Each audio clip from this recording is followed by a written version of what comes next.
Police department மக்கள் வரி பணத்தில் வாழுது இல்லையா? அதே மாதிரி ரெவென்யூ டிபார்ட்மெண்ட் மக்கள் வரி பணத்தில் வாழுது. அதே மாதிரி ஹெச்ஆர்என்சி டிபார்ட்மெண்ட் மட்டும் மக்கள் வரி பணத்தில் இல்லை. இது பரவலாக தவறான கருத்து இருக்கு. அது எந்த வரி பணத்துனா கோயில் மேலே வரி போடுறாங்க. ஹெச்ஆர்என்சிக்காரங்க கோயில் மேலே வரி போடுறாங்கன்னா எவ்வளோ வரி போடுறாங்க ஒரு வருஷத்துக்கு அப்படின்னா, சென்ற அரசாங்கம் 340 கோடி ரூபா போட்டிருக்காங்க. சென்ற அரசாங்கம் யாருன்னு உங்களுக்கு தெரியுமில்ல? அந்த அரசாங்கத்துக்காரங்க 340 கோடி ரூபா போட்டிருக்காங்க இந்து கோயில்களுக்கு மட்டும். This is on record. அப்போ உங்களுக்கு இன்ன வரைக்கும் கோயில் மேலே வரி போடுறதே பிரஸுக்கே தெரியலை, மறைச்சிருக்காங்க. கோயிலில் வரி போட்டுக்கிட்டு இருக்காங்க ஒரு தகவல் இன்ன வரைக்கும் 1947லேருந்து நேற்று வரைக்கும் இருக்கக்கூடிய பிரஸுக்கோ போலீஸுக்கோ தெரியலை, மறைச்சிருக்காங்க. அதில் எதுவும் மாற்று கருத்து இருந்தால் நீங்கள் பேசலாம். இப்போ ஆமான்னா ஆமான்னு, பேசலைன்னா ஆமான்னு ஏற்றுக்கிறேன், ரைட். அப்போ மறைச்சிருக்கிறது இப்போ வெளியே வருது, சொல்லிக்கிட்டே வெளியே வர்றேன். மொத்தத்தில் 340 கோடி ரூபா போடுறாங்க.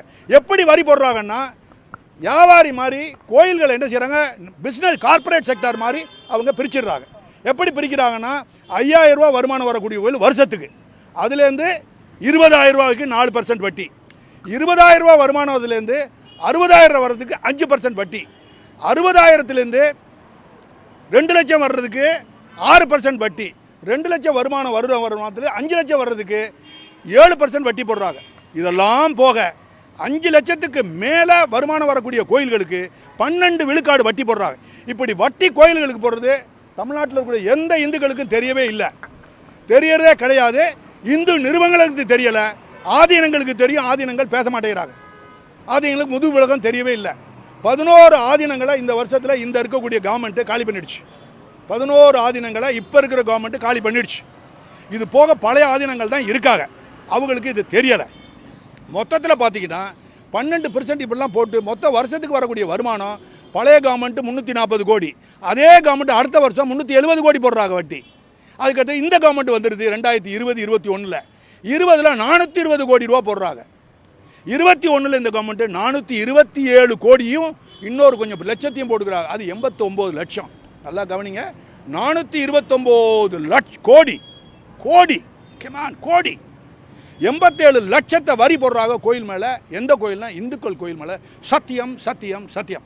இந்த கோயிலில் வரி வர்ற பணத்தை தான் ஹெச்ஆர்என்சி டிபார்ட்மெண்ட்டில் நிர்வாக ஃபண்டுன்ற அட்மினிஸ்ட்ரேஷன் ஃபண்டுன்னு வச்சு அவங்களுக்கு சம்பளம் பென்ஷன் அது இதுன்னு கொடுக்குறாங்க.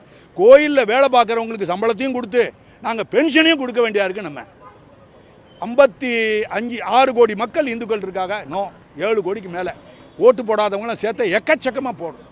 அவங்களுக்கு இந்த அறிவு போதுமான நாலேஜ் இல்லை, புரிதல் இல்லாதனால யாருக்குமே தெரியும். இந்த அறிவை கொண்டு போய் சேருங்க. இப்படிப்பட்டு இருக்க போகும்போது கோயில் நிதின்னு ஒன்று இருக்குது, அந்த கோயில் நிதின்னு ஒன்று இருக்குது, அப்புறம் அட்மினிஸ்ட்ரேஷன் ஃபண்டு நிதின்னு ஒன்று இருக்குது. இந்த நிதியில் அவங்க துறைக்கு வேண்டிய எல்லா செலவுகளையும் அதில் எடுத்துக்கிடலாம்.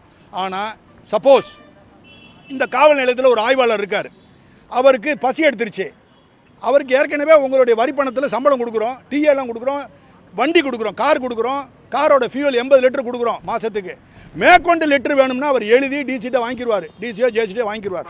இதுதான். ஆனால் இதுக்கெல்லாம் தேவை, பசிக்குது, காலையில் பர்ஸை எடுத்துகிட்டு வரல, போய் ஒன்று ஒரு பர்டிகுலர் ஹோட்டல், பெரிய ஹோட்டலில் ஒரு 4 இட்லி, இந்த இன்ஸ்பெக்டர் சொன்னால் வருத்தப்படுவாங்க.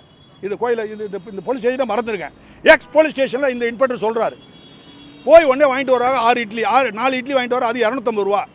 அதை என்ன செய்கிறாங்க, பெர்மனெண்ட் அட்வான்ஸ்னு ஒன்று இருக்குது, அதுலேருந்து எடுக்க சொல்கிறாரு. அவர் ஜெயிலுக்கு தான் போகணும்.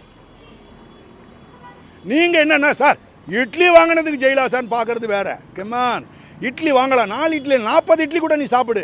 ஆனால் எதுலேருந்து வரணும், உன் சொந்த பாக்கெட்லேருந்து செலவழிக்கும், சொந்த எக்ஸ்பெண்டிச்சருக்கு, நிலைய சம்பந்தப்பட்ட எக்ஸ்பெண்டிச்சருக்கு ஏற்கனவே அவங்களுக்கு பட்ஜெட் அலோகேஷன் கொடுத்துருக்காங்க, பட்ஜெட்டில் கவர்மெண்ட்டே கொடுத்துருது உங்களுக்கு. அதே மாதிரி ஹெச்ஆர்என்சியில் தங்களுடைய சொந்த நிர்வாகத்துக்கு வேண்டிய செலவு ஹெச்ஆர்என்சி ஃபண்டுன்னு சொல்லி கோடிக்கணக்கான ரூபா வச்சுட்டு ஒரு வருஷத்துக்கு மட்டும் 427 கோடி ரூபா சார்ஜ் பண்ணியிருக்கீங்க last year. This is on record. பிரஸுக்கு தெரியாது, தமிழ்நாட்டில் எந்த பிரஸுக்கு இதை தெரியவே தெரியாது. மினிஸ்டர் சொல்கிறதில்ல, கமிஷனர் சொல்கிறதில்ல, இருட்டடைப்பு பண்ணிடுறாங்க. நீங்கள் போய் கேட்டாலும் அவங்க சொல்கிறதில்ல உங்களுக்கு. இப்போ நான் வெளியே கொண்டு வர்றேன், யாருக்காவது தெரியும்னா நீங்கள் தெரியும்னு சொல்லுங்கள், அடுத்த கேள்வி கேட்டால் மாட்டிக்கிடுவீங்க, ஏன்னா உங்களுக்கு தெரியாது. இப்படிப்பட்ட 427 கோடியே 89 லட்ச ரூபா வாங்கிக்கிட்டு அதுக்கு பிறகு என்ன செய்கிறாங்க, அங்கே ஆஃபீஸில் என்னென்ன செய்கிறாங்க, மத்தியானம் சாப்பாடு, லஞ்சு சாப்பாடு, அதுக்கு அடுத்தது டிஃபன், அதுக்கு அடுத்தது ஸ்நாக்கு, அது என்னமோ ஸ்நாக்ஸ்ன்றாங்க, அதில் எழுதியிருக்காங்க ஸ்நாக்ஸா, வாய்த்துலையும் வயிற்றுக்கும் வேண்டிய ஜாமான் இதெல்லாம். அப்போனா பர்சனல் எக்ஸ்பெண்டிச்சர். அது எவ்வளோ பெரிய மீட்டிங்காக இருந்தாலும் சரி, மீட்டிங் இல்லைன்னாலும் சரி.